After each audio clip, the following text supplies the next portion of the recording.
Hi guys, here's a quick open box review and installation for TN660, the toner replacement for browser laser printer. Let's remove the plastic wrapper and put everything out. You can see it's very straightforward. This is a product TN660 replacement tuner.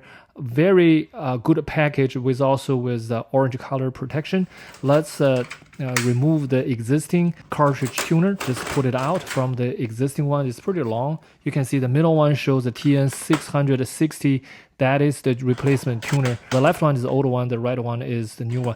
On the green button, click the green button and pull the existing tuner out. And then before you put it on, make sure you remove the orange plastic cover so you can expose the tuner, and then slightly insert until you hear a clip from the left corner. Those green buttons pushed in. That's fully secured, and then you just slide into the browser laser printer, put it on. That's it. Check the status. It's ready, no problem. I can also get a few pages printed out. You can see the ink color is more darker and fresh. Very good quality, fully compatible with my home office, the browser laser printer TN660, 5 stars. Thank you.